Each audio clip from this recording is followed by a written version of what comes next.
hello everybody and welcome back. My name is Joel and this is A Stable Life. Thank you so much for clicking on the video. It is so nice to have you guys here with us. There you go, girl.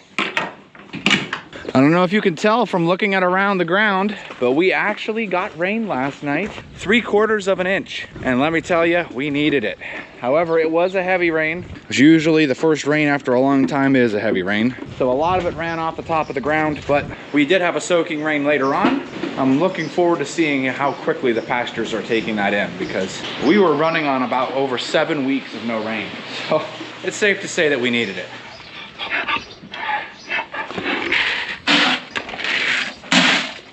It's time to let in our middle field horses. Looks like we've got our first 2 mares right up, Sarah and her best gal pal, Bella. Next up, we have our gelding, Diego. Diego does know where his stall is, but chooses to look around, similar to Argento, a horse in another pasture. Attaboy, Diego. Then we have Ebony, one of our newest horses here, Jack, Champ, and George. All 3 geldings that have been here for a long time, Jack being the senior most, Rebel, another gelding, and Ava, a mare. And the last one in for the middle field. Right over here, Ava. Go ahead on in. You're clear. Good girl. As for our big field, everyone in this pasture is currently a gelding. That doesn't stay the same. It does have mares in during the day. We got Suede, Declan, Danny, Spitfire, Weather, Poe, Skywalker, Casino, whose muzzle broke. We do have a new one coming. There goes Sriracha and Archer. Hey, Obi. There's Gavin, Samson, biggest horse at the stable, and Tucker. Last but not least, we got Argento, the other troublemaker. Good boy, RJ. Now, all those round bales that we baled, we actually didn't wrap and put in the blue barn, same as the other ones. We were planning on wrapping them, and then it got to the day of, and we thought, you know what, we're gonna be using them right away. Why don't we just put them in the blue barn? That way, we don't have to waste.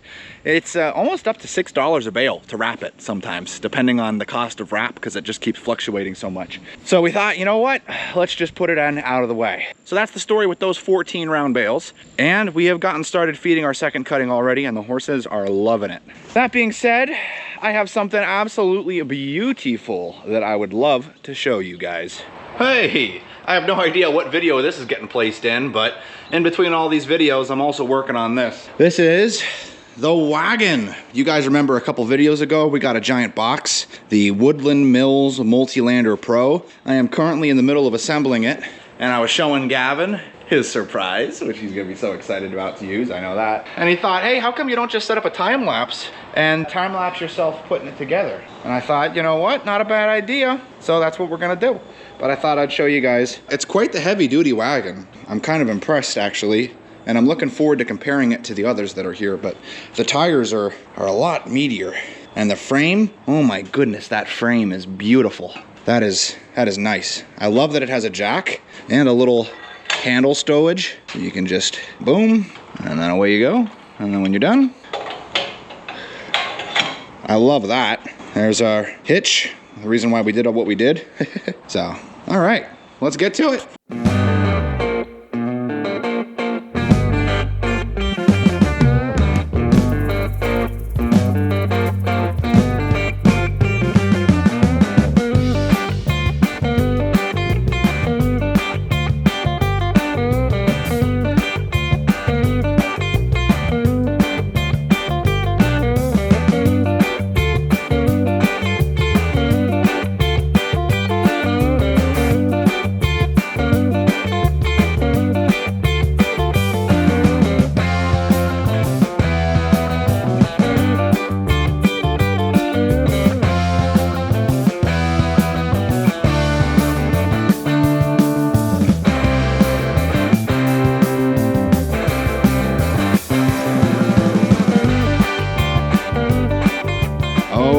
Yes, all of the yeses. This is our newest trailer. This is that box that you guys saw, the Woodland Mills Multilander. And let me tell you, I think this is probably the nicest wagon we have ever owned on the history of our horse stable. It is an all metal wagon that we also waxed on the inside, so you can kind of see how the water is to make it extra slippery inside there. And it is powered by a crank that's so simple to use. I had the bed raised because I knew that we had rain coming in and I just didn't want water sitting in the bed. So the purpose of this wagon is basically the same as this wagon over here. However, we have a lot more uses for this one. First and foremost, this wagon is as long as my tractor bucket. So that means my tractor can dump directly into this wagon, and I'm thinking it can hold about 3 bucket loads of material. So when I hook this up to my tractor, with the bucket I can move 4 bucket loads of material instead of just 1. With the jack, that makes hooking it up quite easy. Not to mention, we did all that conversion so the 4-wheeler can now run this, meaning we can haul more manure than we know what to deal with, which is going to be very important. Our hay feeder in the middle field, you guys know we have to clean that out, and we have been relying on our neighbor Peter and his tractor and his dump wagon, and I never like relying on neighbors' equipment. It's nice that they offer, and I always appreciate the fact that they're able to help us out, but I always try to eliminate as much use of other people's equipment as I possibly can, within a reasonable manner, of course. Sometimes it just does not make sense to have your own piece of equipment, especially depending on the cost of the equipment. Now this is not a cheaper wagon, and I will give you guys a full rundown on this wagon. If you guys want to check out the company for yourself, it's Woodland Mills. Not sponsored, though. Woodland Mills, if you're interested, let me know. So I'll give you guys some honest feedback right off the bat. I can tell you one thing that is not good about a metal wagon is the fact that when you are dumping material, you can dent and scratch the paint. Whereas with a polycarbonate wagon, that's not a big deal. It doesn't matter if you scratch it. I mean, look at all the scratches on this thing. It's not gonna rust. It never goes bad. That's the nice thing about these wagons. This wagon that's right in front of you is about 10 years old. It's in the exact same condition. The metal, as you can see, is starting to wear out, but the polycarbonate bed is great. So this wagon is not going to be stored outside. It is right now for the time being, but this wagon, similar to the tractor and some of all the other attachments, are going to be stored in the equipment area of our new pole barn. This will be kept out of the weather. I also will be having a can of paint on me, spray paint, so I'll clean this out and then touch up the areas that rust is forming to make sure that we get the longest last out of this wagon as possible.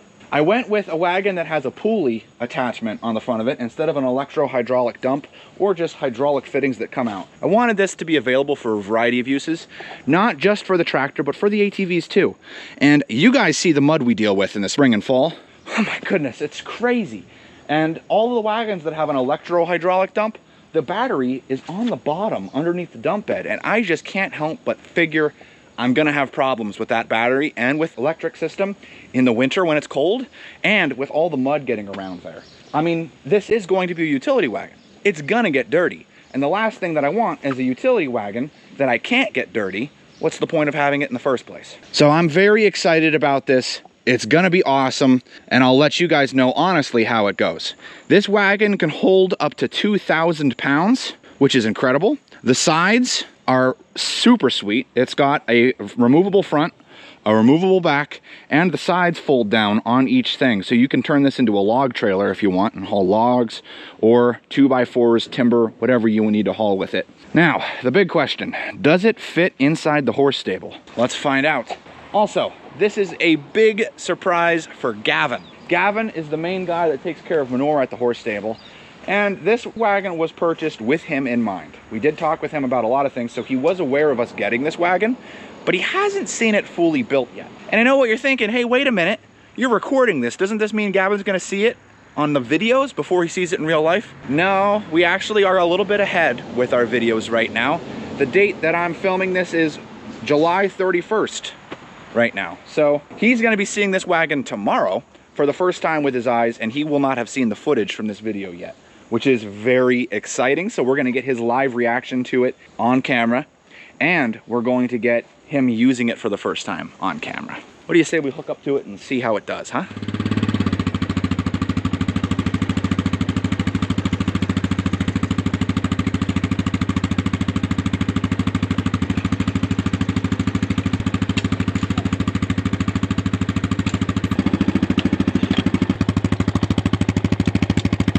Okay, everything's locked in. Great.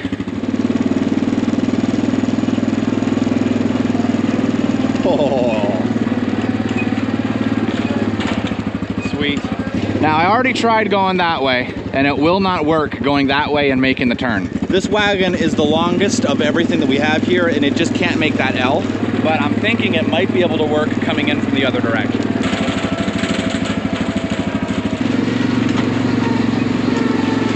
Well, looks like the feeder could use a little bit of a cleaning. Also looks like they're putting some hurt on those seconds cutting round bales. Oh my goodness. It's trailering behind the four-wheeler so nicely. So that hitch that we installed is working nice. Another nice feature that I thought I would show is that this is telescopic. So this raises up to give you more of your pulley, which actually cuts the amount of effort required on this. So you would raise this up when you have a really heavy load. That way the winch is able to crank it on up. It also means that you get more of a dump angle on this. And I can show you guys that the back tailgate here, there you go, comes out just like that, dumps just like that. 2 latches on the sides. There's 1. There's 2. There you go. Holds the whole thing together nice.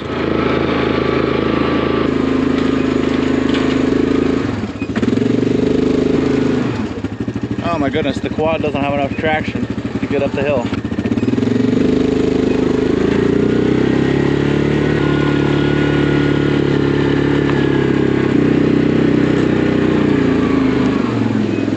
Okay.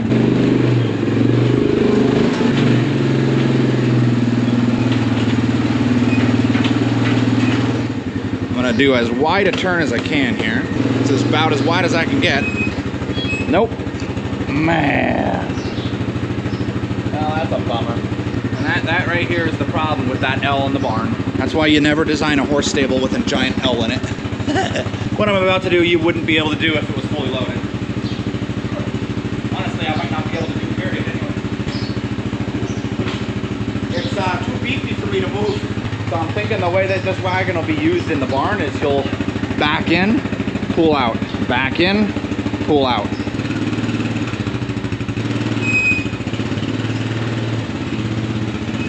Could always take a come along and hook it up to the post over there, have it tied away, and then just bring it out, hook it up to the trailer, and just pull it over 2 or 3 inches. That is a joke, of course. Yeah, that's what I would recommend is backing in, pulling out, backing in, pulling out. Gavin and I have gotten pretty good at backing up these trailers though, so that's not too big a headache. But it is nice that he has the option. He can use this one, which will, to be perfectly honest with you, this one and a couple of the other trailers that we were looking at are all about the same size. Actually, some of the others were a little bigger. The reason why we went with this one was the cost. This one was about $1,000 less than the others. And the method of dumping. We really liked the mechanical dump over the other methods. The other wagons had hydraulic pistons underneath, which I felt would go bad as they're used. And then of course the other methods I mentioned earlier. Yeah, this will work. If you had a smaller vehicle, you can get around, but back when we had a side-by-side, we couldn't get through here with the side-by-side. My new tractor can't come through here with the new tractor. It's just a side effect of the newer equipment. It just can't get around in here because of this L. But you can get in from that side and you can get in from that side, and that's what matters. And if you're hauling a lot of material, say for example the horses were kept in, I think this is the wagon you're gonna pick. But for a regular manure day, I was actually talking with Gavin last night. He's so excited about that foot pedal. So we'll have to see what his reaction is when he gets it. But nonetheless, this is a major upgrade and we're really excited for it. I guess I should park this and stop having fun and get back to work, huh? I guess so. All right. As with everything, there's pros and cons, but I think the pros outweigh the cons drastically. Also, at the time of filming, I saw a lot of you guys gave me some other suggestions. And one of you gave me the suggestion of putting a sheet of metal on the bottom here to make things slide out a lot easier. And you know, your idea was actually pretty great because we have some leftover pieces of sheet metal that really don't have any use for it. Could just drill it to the frame, bada boom, bada bing, right? Bada boom, bada bing. It's always good to have options. Well, as you guys can see, there's a transplanter parked there, and we've got some pieces of scrap metal that are sitting in that field where our hay used to be stored. And you can see the veg boys hard at work. Looks like we got sweet corn and cabbage all planted out here. That's exciting. But I want to get that scrap metal out of their field so that's away. So we're going to leave the quad there. I'm gonna walk on back to the barn because I need my tractor out here to load my truck with the scrap metal. That way I can get back and forth to one of the other pieces of equipment. With the quad sitting there, once I'm done feeding, I can run the tractor out here and then I can take the quad on back home. This way, I only have to walk back and forth, I think once, right? Because there's only gonna be an equipment here. I'll have to walk back to the stable once, and I'll have to walk out here once. That's the plan anyway. Otherwise, I'd have to walk. Does that actually save me any time? Now that I think about it. Say I drove my tractor out here, I'd have to walk back anyway, and then drive the truck. Math's not mathing right now. All right, so fast forward. This is all scrap metal that is from our house. So this is all just stuff that was going regardless. And then we've got stuff that we are taking that was from the pasture around the area. We've actually cleared that out. Took a couple loads up in the spring, and there was just a little bit that was left over that we never had gotten. And don't you know, it just started raining again. Got in a little knot here. Oh, these things do this to themselves, huh? Quality YouTube material right here. We're gonna get it, guys. We got it. Let's go. Oh yeah. So Leia's with us. I don't know where she got to. Well, I actually have no idea where she... Oh, there she is. Say, Leia, it's raining pretty good. Want to get in the truck? Come on, let's get out of the rain. It's just a passing shower, but... Go ahead, puppy. Go ahead. Get in. Get in. Get in. Go ahead. Good girl. Anyway, like I was saying, we're just gonna pick up that little load over there and another piece over there, and we'll send everything out, take it on up. So that'll finally be done. That's a job that's been on my list for a long time. And honestly, I was waiting till I got an attachment for my tractor that would make this job a lot easier. But I decided that enough time had passed that it was more important that I just got this job done anyway, instead of waiting for this attachment to come in and it's just constantly just sitting there. So once the shower's over, we're gonna get started loading. All right, Scoots, shower's over. Woo! Nice rain. Now it's super hot again. We're getting back up into the 90s, which it's July, so I'll take it. Okay, back to what we were doing.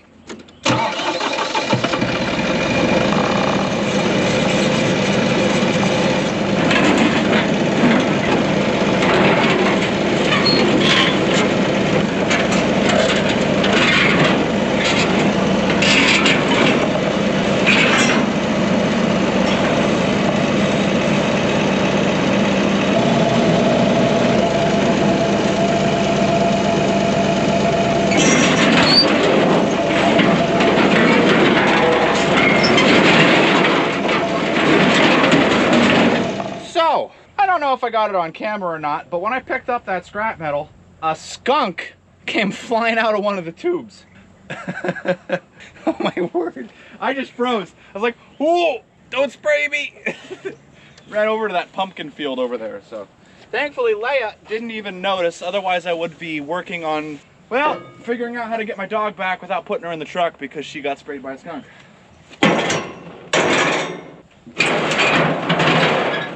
Oh, this is gonna be fun to unload.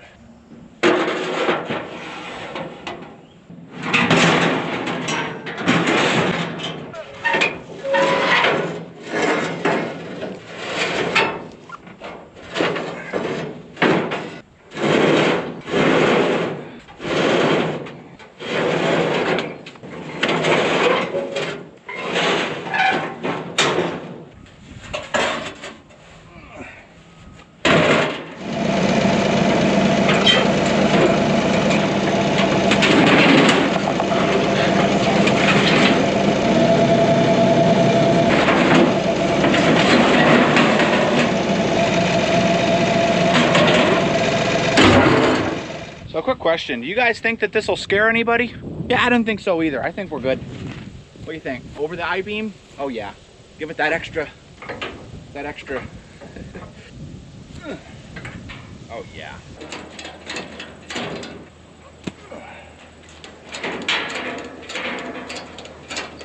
When it's got that twang, you know it's good. Twang. There goes Daniel and Peter.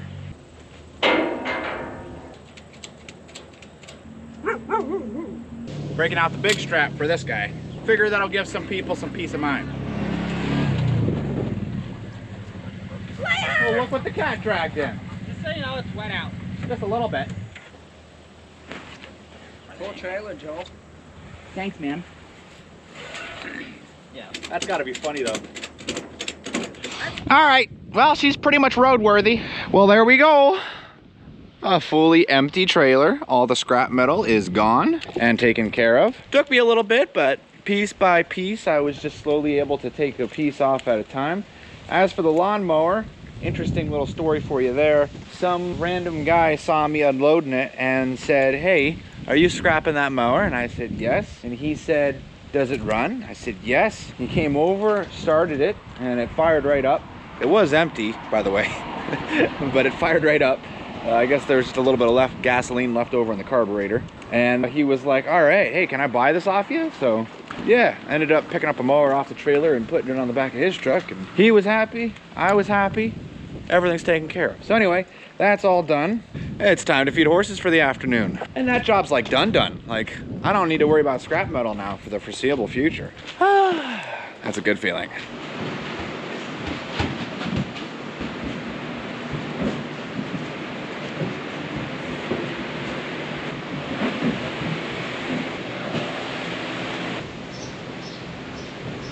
Oh, we've got a full stable and a tired puppy. Want to say hi to everybody, Leia?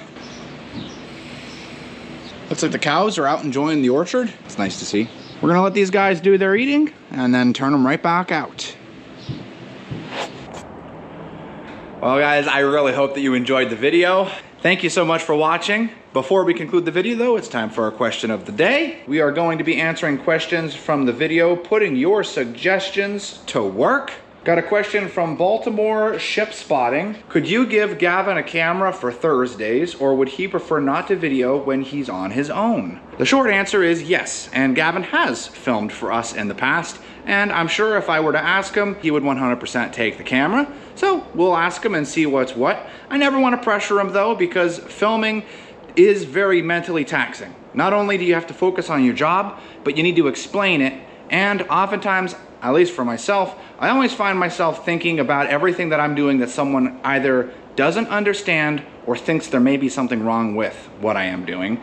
So I try to always explain or justify the reasonings behind what I'm doing, which is very mentally taxing. So not everyone likes to do it. That's why you don't see everybody always grabbing the camera and not filming. That being said, I'm always up for giving Gavin the camera. Being that you guys love him so much and want to see him so much, I'm sure that definitely will help things. All right, got a question from Angie Smith, QH2SZ. What supplies do owners have to provide versus what supplies do the stable fees cover? So the stable fee covers board and grain. So what that pertains is we will cover the horse's grain, the horse's hay, and the horse's water. So everything that they need to live, we will cover. It also gives you one stall that is rentable, but you as the owner are responsible for any supplements or vitamins that you would like your horse on, all tack that you would use for riding said horse, and also responsible for any fly sprays, medicines, veterinary visits, or blankets. So that's why you'll see a big change in regards to different blankets, different fly care, different things like that. That being said, not all of our clients are able to get those things immediately when their horse needs it. So in that interim period, we use our own personal supply. And that personal supply is where you guys have been so incredibly generous that it has been absolutely astounding. You have really helped a lot of our clients. Maybe they were in a position where they just weren't able to get a certain medicine or whatever the case was, and we were able to provide that for the client at no cost and take care of the horse. The board fee also does cover if you need us to fill in for you and take care of the horse's specific medical needs, then we can do that. Like hoof care, daily fly control, things like that. Those are things that we do also cover for you. Obviously, we prefer the client to do that for their own horse because the horse does trust the individual doing so. So if you have your own horse and all you ever do is show up and ride them, they're gonna associate you with work and they're not gonna like you as much. They'll actually like us a lot more because we feed them and take care of them. So they associate us with, hey, they take care of me, and they associate their client or their owner as that person puts me to work, and that's the only thing they ever do when they see me. So a lot of our clients know that, and when they'll show up, oftentimes just to give their horses a good brush, give them some treats, check their hooves, check them down, and then they'll take them out riding once or twice a week. And because of that, the horses love their clients. They're just so pampered. But it's a good thing to keep in mind for your own horses. Make sure that you give them some love because they do remember those things. And believe it or not, it does affect your riding conditions. Good questions, guys. Thank you so much for watching. If you haven't, please hit that like button. It helps the video. Helping the video helps me, helps the channel, helps the horses, helps everybody. It's just such an amazing thing, and all you gotta do is tap that like button. And you guys already liked the video or you wouldn't be watching it. So thank you so much. And as always, I'll see you in the next one.